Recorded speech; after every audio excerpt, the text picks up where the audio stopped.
আকাশটাকে সুন্দর করে সৃষ্টি করেছি, বরং তিনি বলেছেন আমি আকাশটাকে তোমাদের মাথার উপরে ছাদ বানিয়ে দিয়েছি। জমিন সৃষ্টি করেছেন আল্লাহ। আল্লাহ রাব্বুল আলামিন জমিন সৃষ্টি করে জানিয়ে দিলেন পৃথিবীর মানুষদেরকে, আমি জমিনটাকে সুন্দর করে সৃষ্টি করেছি। এই কথা কোরআনের কোন জায়গায় বলিনি। কেবলমাত্র শুধুমাত্র আমাকে, আপনাকে, আমাদেরকে আল্লাহ সৃষ্টি করে চারটা জিনিসের শপথ করে বললেন, আমি মানুষকে সুন্দর আকৃতিতে, সুন্দর অবয়বে সৃষ্টি করেছি। চারটা জিনিসের শপথ করে আল্লাহ বললেন যে মানুষকে আমি সুন্দর আকৃতিতে সৃষ্টি করেছি। ওয়াতিন ওয়াজাইতুন ওয়া তুরি সিনিনা ওয়া হাদাল বালাদিল আমিন। তিন ফলের শপথ, জাইতুন ফলের কসম, সিনাই পর্বতের শপথ, পবিত্র মক্কা নগরীর কসম। লাকাদ খালাকনাল ইনসানা ফি আহসানি তাকওয়িম। বলেন আল্লাহু আকবার।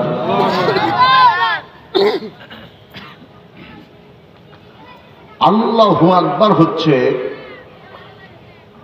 মুসলমানদের জাতীয় স্লোগান। আর এই জাতীয় স্লোগান কোন দুর্বল লোক দিতে পারে না। সাহস থাকতে হবে, হিম্মত থাকতে হবে, শক্তি থাকতে হবে। কারণ রাসূল বলেছেন তাকবীরাতু ওয়াহিদাতু খায়রুম মিনাদ দুনিয়া ওয়া মা ফিহা। আকাশ আর জমিনে যা আছে সব কিছুর চাইতে একটা তাকবীর হলো আল্লাহর কাছে সবচাইতে প্রিয়। লিল্লাহি তাকবীর, আল্লাহু আকবার, লিল্লাহি তাকবীর। ওই যে আমার সোনার বাংলা আমি তোমায় ভালোবাসি, এটা মুসলমানদের জাতীয় সঙ্গীত না। কারণ এইটা যিনি লিখেছেন তার এত বড় বড় দানা, দেখে মনে হবে আল্লাহর ওলি।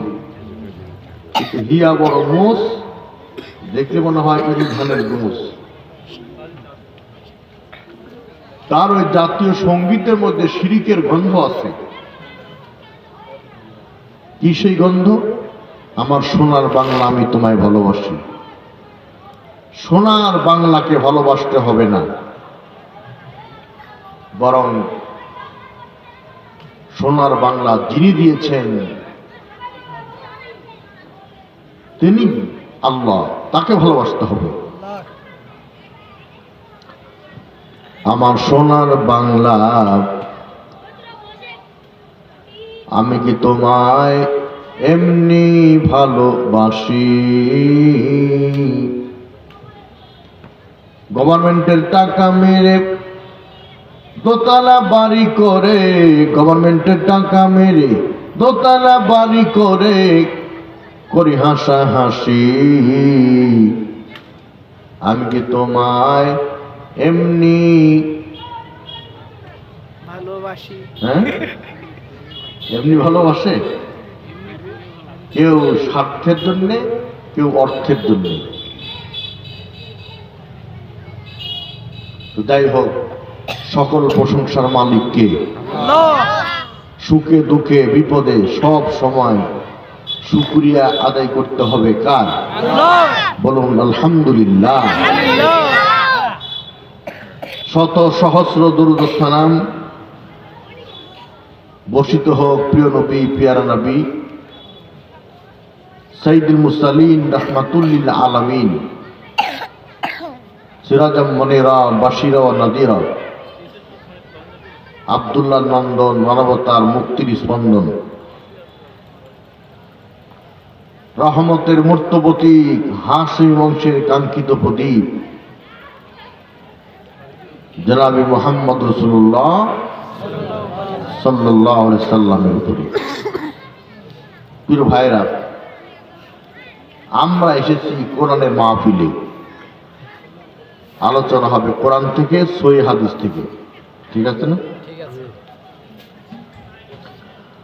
আমরা বললাম আল্লাহ কোরআনের মাহফিলে আমরা আসলাম, এখন কোরআন শোনার আদব আছে না নাই? আল্লাহ বলছেন যারা কোরআন শুনবে তাদের দুইটা আদব লাগবে।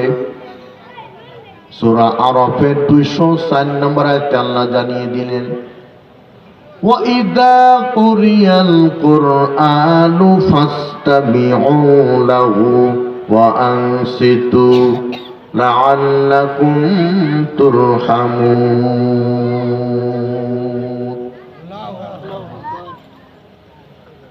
আল্লাহু আকবার আর আসতে বলেন। আপনার আল্লাহু আকবার শেখ হাসিনা শুনতে পেলে দেশে ফিরে থাকবে। বলেন আল্লাহু আকবার। দুই হাত উঁচু করেন তো দেখি,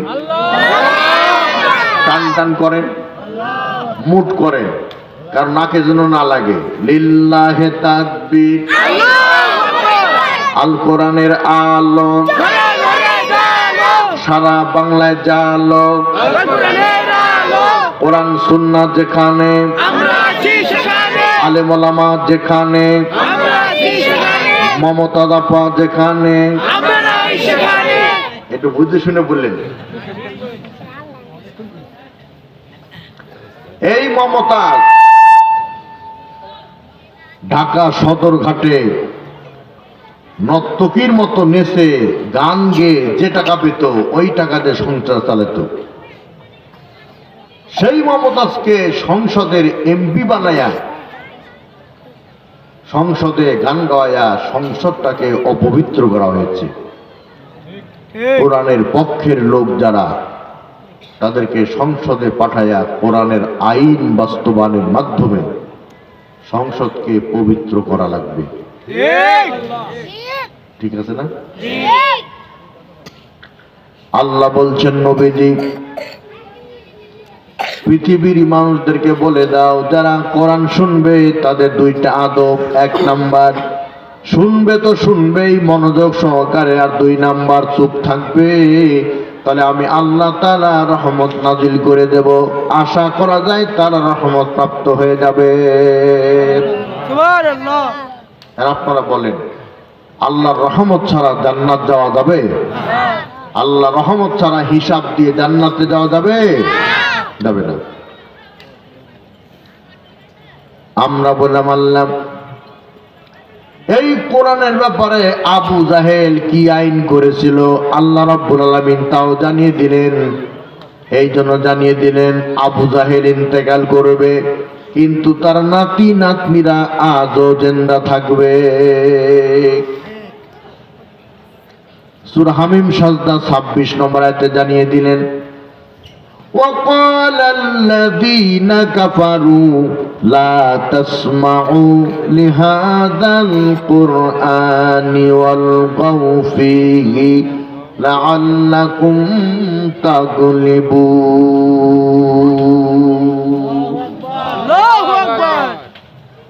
কোরআন যে জায়গায় তেলাওয়াত করা হয়, কোরআনের তাফসীর যে জায়গায় করা হয়, ওই জায়গায় হই হই করো, হট্টগোল করো, গ্যাঞ্জাম করো, ফাসাদ করো, বিপর্যয় সৃষ্টি করো, যাতে করে আমরা বিজয় হতে পারি।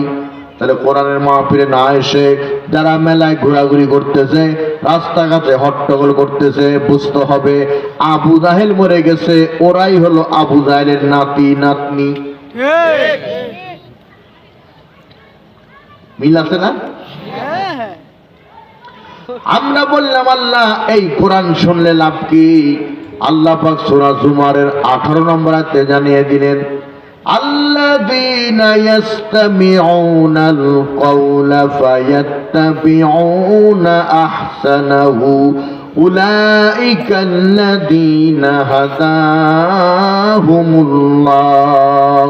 ওয়া উলাইকা হুম উলুল আলবাব।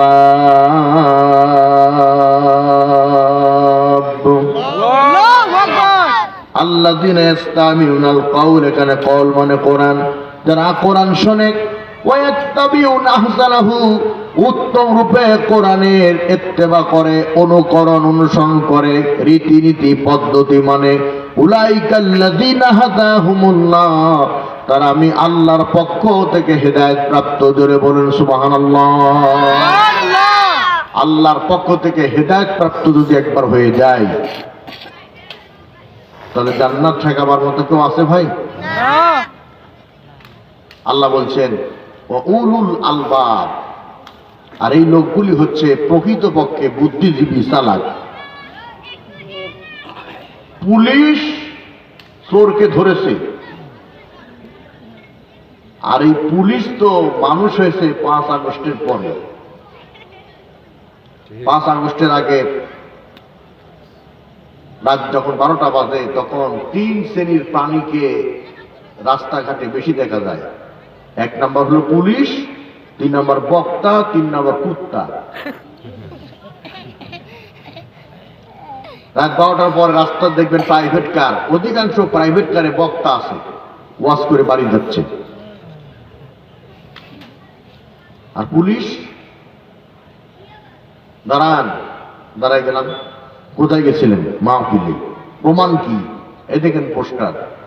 দেখি গাড়ির ব্যাগডালা খুলেন তো। তখন ভয় হয়, 2-1 পুরা ঢুকায় আবার গ্রেপ্তার করে নাকি, আতঙ্কে ছিলাম। আর এখন 5 তারিখের পরে রাস্তাঘাটে পুলিশ হুজুর দেখলে সালাম করে, আর বলে হুজুর এটা দোয়া করেন যেন ভালোভাবে ডিউটি পালন করতে পারি। মনে মনে ভাবি, যে জ্বালান জ্বালাইছিস, প্রভু দোয়া করি আল্লাহ তাদের হেদায়েত করুক, ঠিক কিনা? তো পুলিশ চোরকে ধরেছে, আর পুলিশের টুপি বাতাসে উড়ে গেছে। এখন পুলিশ দেখলো টুপি তো আমার নাই, কি করা যায়? তখন চোর বলতেছে, স্যার যদি কিছু মনে না করেন আপনার টুপিটা এনে দিই। পুলিশ বলতেছে, বেটা বেয়াদব, টুপি আনার নাম করে তুই যে পালাবি, সেই সুযোগ আমি তোকে দিব না, তুই দাঁড়িয়ে থাক, টুপি আমি আনতেছি। তাহলে রেজাল্ট কি দাঁড়ালো?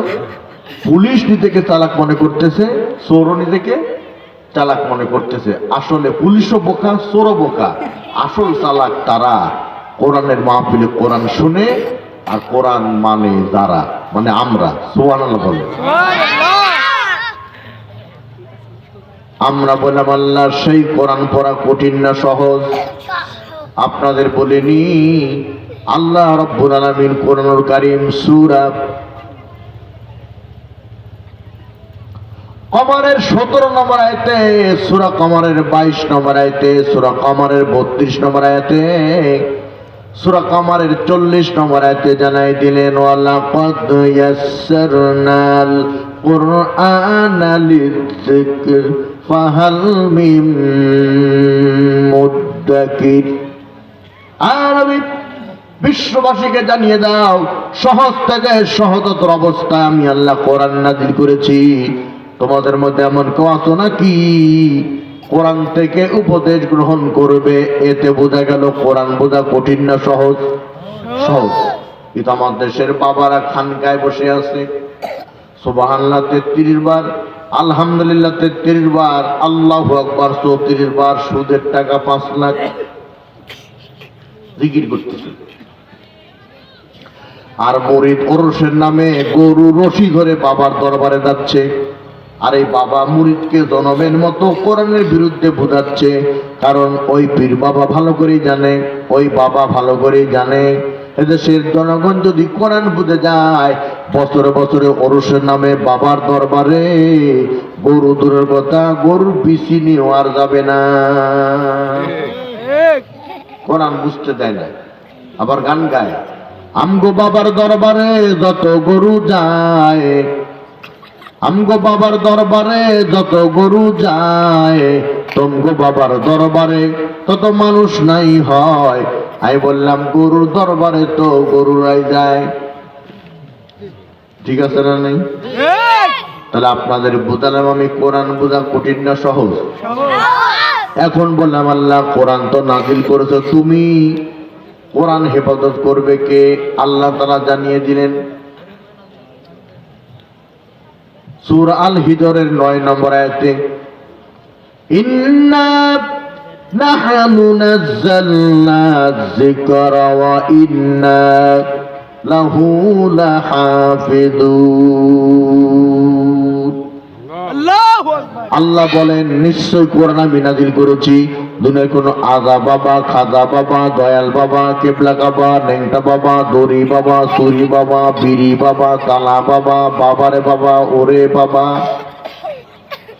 মুসলমানরা পাইছে বাবা আর হিন্দুরা পাইছে মা। মুসলমানদের বাবার কথা তো নাম বললাম, হিন্দুদের মা কালী মা, লক্ষ্মী মা, সরস্বতী মা, দুর্গা মা। মুসলমানদেরকে বাবা শেষ করে দিল আর হিন্দুদেরকে মা শেষ করে দিল। ঠিক? আল্লাহ বলেন আমি তাদেরকে কোরআন হেফাজতের দায়িত্ব দেই নাই, কারণ নিজের স্বার্থ চরিতার্থ করার জন্য কোরআনটাকে লণ্ডভণ্ড করবে। কোরআন আমি আল্লাহ নিজেই নাযিল করি, নিজেই হেফাজত করি বলে চাইলে ভেজাল, ডালে ভেজাল, ডিজেলে ভেজাল, মোবাইলে ভেজাল, বক্তায় ভেজাল, শ্রোতায় ভেজাল, নেতায় ভেজাল, কথায় ভেজাল, কিন্তু আল্লাহর কালাম কোরআনে কোনো ভেজাল নাই। আছে ভেজাল? শফিকুল ভাই যদি একটা বই লেখে, আমি যদি একটা বই লিখি, মাস্টার আফসার আলী যদি একটা বই লেখে, বইয়ের শুরুতে আমরা লিখে দিব প্রিয় পাঠক বৃন্দ, আমার এই বইটা পড়তে গিয়ে যদি কোথাও ভুল পরিলক্ষিত হয় দয়া করে জানাবেন, পরবর্তীতে সংস্করণ করে এটাকে ছাপানো হবে। আর আমার আল্লাহ কোরআন নাযিল করে কোরআনুল কারীমের প্রথমেই বলে দিলেন যালিকাল কিতাবু লা রাইবা ফি হুদাল লিল মুত্তাকিন। বলেন আল্লাহু আকবার। এটা এমন কিতাব, এটাই কিতাব, এটা ওই কিতাব যে কিতাবে কোনো ভেজাল নাই, কোনো ভুল নাই, কোনো ভুলের সংশয় পর্যন্ত নাই, কেবলমাত্র তাদের জন্য যারা হলো মুত্তাকি। যারা মুত্তাকি তারা কোনোদিনই একথা ভাবে না যে আল্লাহ কোরআন নাযিল করেছেন আর সেই কোরআনে ভুল আছে, না মনে করে কি? না, করে না। সেই নির্ভেজাল কোরআন থেকে আমি নোট করেছি আপনাদেরকে একটি বিষয় আলোচনা শোনাবো বলে। সে বিষয়টা কি? আল্লাহ তাআলা 9 শ্রেণীর মানুষকে ভালোবাসেন। কয় শ্রেণী? 9 শ্রেণী। এখন নেই 9 শ্রেণী কারা? কোরআন থেকে বলার চেষ্টা করব ইনশাআল্লাহ। 1 নম্বরে তারা রাসূলের আনুগত্য করে যারা। 1 নম্বরে তারা, এক লাইন আমি বলবো, এক লাইন আপনি বলবেন, খুব প্রাণবন্ত হবে। পারবেন না বলতে? ইনশাআল্লাহ। 1 নম্বরে তারা রাসূলের আনুগত্য করে যারা। 1 নম্বরে তারা রাসূলের আনুগত্য করেন যারা। মাশাআল্লাহ। দলিল সূরা আলে ইমরান আয়াত নাম্বার 31। আল্লাহ রাব্বুল আলামিন বলেন কুল ইন কুনতুম তুহিব্বুনাল্লাহা ফাত্তাবিউনি ইউহিব্বুকুমুল্লাহ ওয়া ইয়াগফির লাকুম যুনুবাকুম ওয়াল্লাহু গফুরুর রহিম। আল্লাহু আকবার। হে নবী বলো, তারা যদি আমি আল্লাহর ভালোবাসা চায় তাহলে তোমাকে ভালোবাসলে হবে না। ফাত্তাবিউনি, তোমার অনুকরণ, অনুসরণ, তোমার রীতিনীতি, তোমার পদ্ধতি অবলম্বন করা লাগবে। যদি তারা তোমার রীতিনীতি, তোমার পদ্ধতি মেনে নেয় তাহলে ইউহিব্বুকুমুল্লাহ, আমি আল্লাহ তাদেরকে ভালোবাসবো। শুধু ভালোই বাসবো না, ইয়াগফির লাকুম যুনুবাকুম, যত গুনাহ করেছে যত গুনাহ করছে, যত গুনাহ করবে, সব গুনাহ আমি আল্লাহ পাক মাফ করে দেব। কারণ আমি আল্লাহ হলাম গফুর রহিম। আমি আল্লাহ গফুর, আমি আল্লাহ ক্ষমাশীল, রহিম, আমি আল্লাহ দয়ালু। আমি যদি আমার বান্দাদিগকে, আমি যদি আমার বান্দীদের জীবনের গুনাহ মাফ করে দেই, আমাকে বাধা দেওয়ার মতো কেউ পৃথিবীতে নাই। আছে? তাহলে 1 নাম্বার পয়েন্ট আপনাদের বলে দিলাম। এখন ভালোবাসা আর আনুগত্য, এই জিনিসের মধ্যে পার্থক্য বুঝতে হবে। পার্থক্য আছে না? ভালোবাসা কাকে বলে কান লাগান। নবীজি জিহাদের ডাক দিলেন, ছোট্ট একটা ছেলেকে কোলে করে নিয়ে মা দুঃখিনী নবীজির কাছে গেলেন আর বললেন, নবী গো, আমার স্বামী জিহাদের ময়দানে শহীদ হয়েছে। আমি মহিলা হওয়ার কারণে, সঙ্গত কারণে জিহাদের ময়দানে যেতে পারবো না। আমার এই কলিজার টুকরা সন্তানকে আপনার সঙ্গে দিলাম, আপনি মেহেরবানি করে এই সন্তানটাকে জিহাদের ময়দানে নিয়ে যান। নবীজি বললেন, আয় মহিলা, ছোট্ট এই সন্তান জিহাদের ময়দানে গিয়ে কি কল্যাণ বয়ে আনবে? এবার মহিলা বলতেছে, ইয়া রাসূলুল্লাহ, হাবিবাল্লাহ, কাফির বেঈমানেরা আপনাকে হত্যা করার জন্য ডান দিক থেকে তীর মারবে। আমার কলিজার টুকরা সন্তানকে ডান দিকে তীরের সামনে ধরবেন। কাফির বেঈমানেরা আপনাকে হত্যা করার জন্য বাম দিক থেকে তীর মারবে। আমার কলিজার টুকরা সন্তানকে বাম দিকে তীরের সামনে ধরবেন। কাফের তীরের আঘাতে আমার কলিজার টুকরা সন্তান শহীদ হয়ে যাবে। নবী, আপনি বেঁচে থাকবেন, এটি হলো আমার ভালোবাসা। তাহলে ভালোবাসা বুঝলেন তো? যুবকের মন খুব খারাপ। যুবকদের মন খারাপের কারণ হলো আজকের মাহফিলে যুবক তো নাই, সব বুড়োরা বসে আছে। ওরা হয়তো আসবে কখন জানেন? যখন বক্তা বলবে ইয়া নবী, তখন ওরা একে আর একজনকে ডাক দিবে আর বলবে, চল এখন তাবারুক দিবি ইয়া নবী। আছেন একটা গুরু। যুবকদের মন খারাপ, এই জন্য বললাম এবারকার 14 ফেব্রুয়ারি শবে বরাত। এবারকার 14 ফেব্রুয়ারি পার পড়েছিল শুক্রবার। টনাটনি মগামগি সকাশকি কেমনে বের হবে, মা বাবাকে বোঝাতে পারে না। এই জন্য তারা মন খারাপ করে ঘরেই বসেছিল। মনে রাখবেন, প্রেমের জন্য যারা কিনে ভুল, জীবনে তারা করে মস্ত বড় ভুল।